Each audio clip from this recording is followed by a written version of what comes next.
today's episode is going to be family dynamics. So, what do we mean by family What do we mean by family? What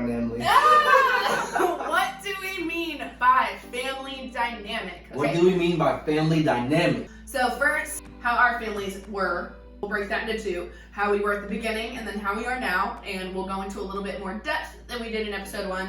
And then the second part is how we plan to raise our family together. So what were our family dynamics? Your family dynamic? Yeah. Like what you saw as mine. Because this is when we always offend each other. Yeah, I was gonna say. For lack of a better term, just white family. Like they were. Whatever that means. Yeah, exactly. That's what I'm saying. For lack of a better term, they were good people. You know what I mean? But at the same time, you could tell like they haven't been around a lot of black people. A little bit of getting used to with me. I feel like they've accepted me as who I am. Like it's just a good family out. The 913 is what I like to call it. They were a little bit disconnected from. The other side of the black spectrum, you know what I mean? But still probably are a little bit, but they got me. They know I'm coming in there with some plug for them, a little juice. They were just not used to being around an African American at all times. You know what I mean? Yeah. Like so, it's one of those things. What about you, Abby? What was your you ready for takeaway from our family dynamic? Are you ready for this? Yeah. Are you really ready for this? Yeah. Are you gonna be offended? No. At the beginning, I realized that our families were very different. So whether it was the time we ate food versus like expectation of time hanging out, like, hey, dinner starts at 6 and we'll probably leave around like 8:30, 9 type deal. When I went to Jay's house, Pam, Jules, love you both. My goodness, I was not anticipating the time commitment it was to go hang out with your family. It's an all-day thing. It's an all-day thing. Meals, I'm gonna get into this. Meals, like, if we're eating dinner, I don't know whether and to this day, I don't know whether we're eating dinner at 5, because sometimes, like, it's like an eat when you're hungry feel, or like 9:30, 10 p.m. And big girl over here has, like, scheduled meals. So when that would happen, I would lose my marbles, y'all. Like, I am very structured, I'm very OCD. I eat at 9, noon, and 5, or whatever that may be. I eat at breakfast, lunch, and dinner. I had to learn real quick that that was not how this said black family ran things. Not at all. Not even a little bit. I mean, when I was younger, we like ate as a family a lot. Like, it wasn't never like in a specific time. It was just whenever my mom was like, hey, come eat. That's another thing, and I don't know if this is a white family thing or just a my family thing, but we didn't grow up eating meals together. We ate holiday meals, birthday dinner meals, things like that together. Love you, Lori and Randy. This is no like disrespect to you guys, but we were running through tons of activities and sports every night. I ate Wendy's a majority of my high school life. So, whereas he had like home cooked meals every single night. I was eating pork chops, I was eating chicken, I was eating greens, but I was living the good life. And you want to know why I'm so big? Go eat at my house for a week. Oh, just go eat at his house for a week for fun. Yeah. Pam's the best.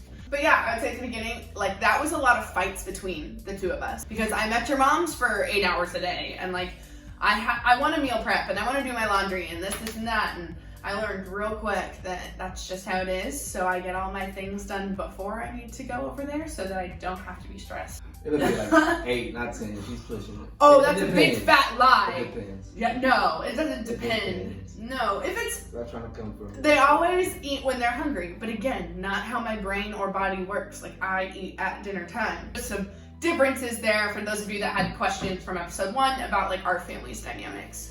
My family's very like uptight when it comes to like a planned meal. And again, maybe that's because we only eat for birthdays and holidays and things like that. But like if we're gonna eat at 6 o'clock, like everyone is there at 5:30, getting things ready, like setting up the table, and food is served at 6. It's just more like formal. Yeah. Like for a while I would make him dress up for meals, right?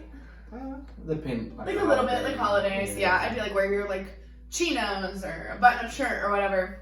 And now, kind of transitioning into how our families are now, the other day, he came over for Mother's Day and he was like, this was like the most natural family gathering you've had. It was organic. Yeah, and people were cracking jokes.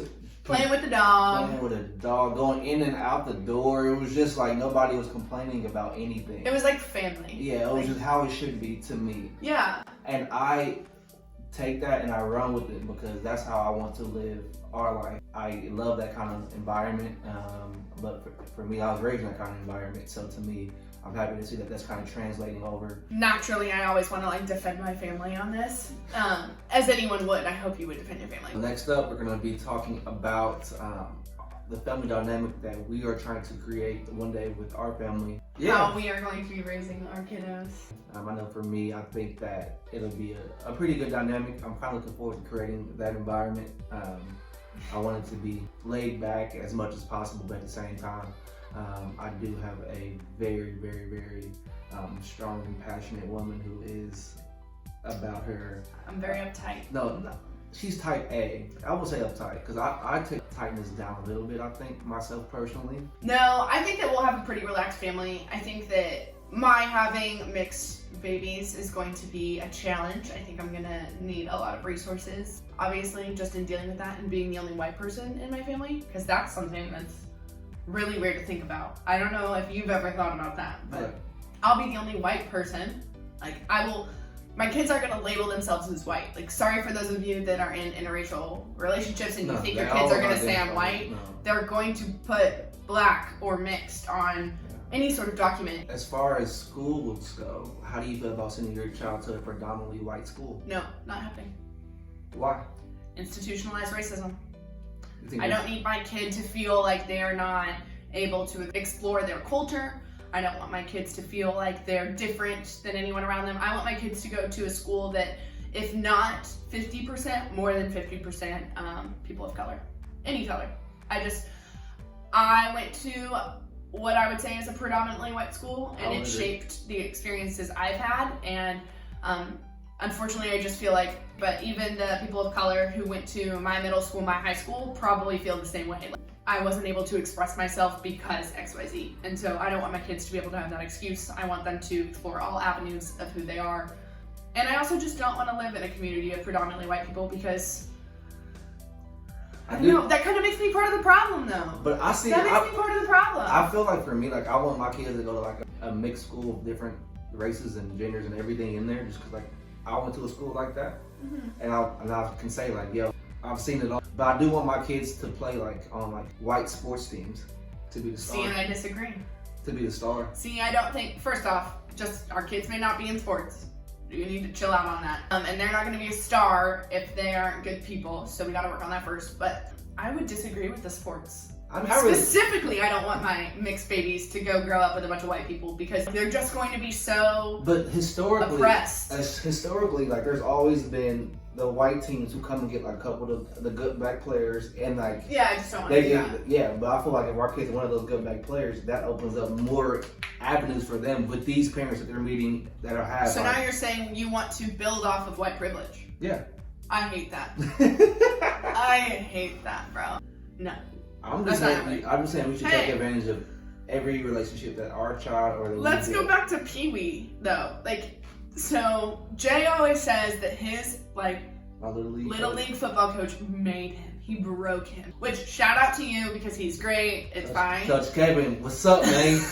But you don't see that in the white culture. Granted, I was a cheerleader, so I only saw like games. But like, I was a cheerleader for Pop Warner in Johnson County, and the coaches were very like freaking participation. Dad. Yes, participation medals. Like, good job, guys. We lost by 14, but you played. Like, no. So like that to me says I don't want to put my kids in that like predominantly white environment. They're not getting taught to be tough. They're getting congratulated for freaking doing what they're expected to do. So I disagree. We have a lot of conversations to be had. Shoot. I thought we were gonna be on the same page with this. We've kind of had these talks, but yeah, I don't think that I want my kiddos in like certain school districts and things. So I want my kids to be able to play with their neighbors and not have to say like, mommy, daddy, like why is so-and-so's skin so much like lighter than mine, or why are they? Because I don't really hear kids say like, why are they white? And I've heard, why are they brown?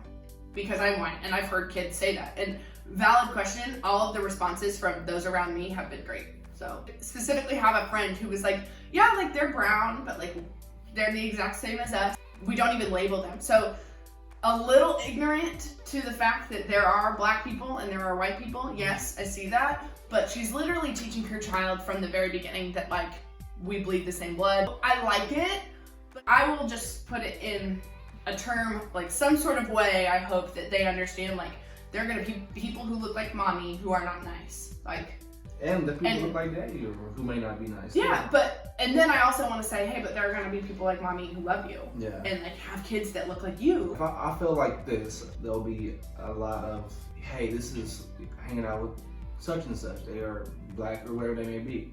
Your friends, when they have their babies, they're gonna be white babies. And Most of like, them. yeah, and we're gonna be like, hey, like this is still like your friend. It's your white family. Yeah, you don't have to worry about like picking who you're gonna hang out with. You're gonna hang out with both regardless. My kids will experience bonfires, lakes, float float trips, camping. He has experienced all of these things. He just hasn't gone in the water at the lake. It's fine. And they're gonna be used to the 2K tournament, the cracking jokes, the loud music. They're gonna be used to everything that we do as black people too. So it's gonna be like a great combination, I think. And we're gonna touch on this really briefly here because it has to do with family. But we'll elaborate here in episodes to come more so about like different norms. What about the N-word? Are you going to allow our children to say the N-word? Yeah. No. Yeah. I don't want our kids to say that. I mean, by that time, but like by the time that we think that they are saying it, I bet you that they are saying it. Because think about it, white people say it and they're not that at all. White people, I'm not gonna speak for all of us, but a lot of white people say it because we sing it. Like it's in a song, so we just sing the lyrics of a song. There are white people who use it inappropriately. Again, good people, bad people, but like I would say I'm part of the good people side. But I would never call someone like that. Would never be like a bro or like this is how you know. cracker. This is how you know. You play what's that song with Chris Brown and Lil Dicky? Freaky Friday. You play Freaky Friday part, and then If someone says turn it down as soon as that part is about to come on, and just look at all the white people. We love it. And they scream that shit to the highest of their lungs. See, you're part of the problem. He's part of the problem, y'all. I'm still trying to get him to be, and not that I'm like a star student, but to be a little bit more like me and understanding like you're part of the problem.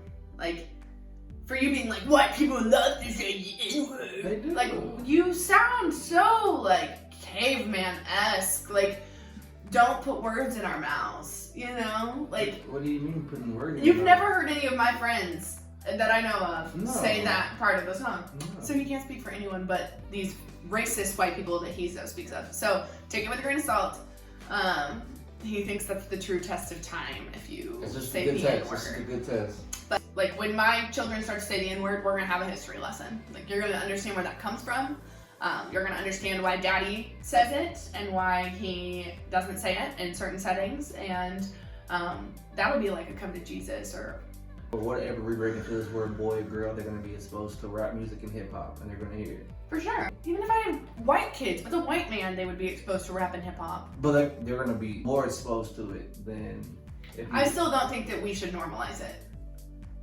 Sorry. I If mean- mommy can't say it, how can you like how can I support my kids saying that? Like it's just hard for me. I mean, I feel like it's one of those things where, and it sounds selfish to say out loud, but you'll grow to adjust. Selfish, very selfish. But I think we're gonna be some bomb ass parents too. Yeah, for sure. That's cute. Thank you guys for joining us again on our Black and White series journey. Hopefully you guys come back. If you liked what we had to say in today's episode, go ahead and hit the thumbs up button, like this video, hit the bell if you would want to be notified for any more of the videos that we post for the Black and White series. And make sure to subscribe for more content. Okay. Talk to you later, y'all.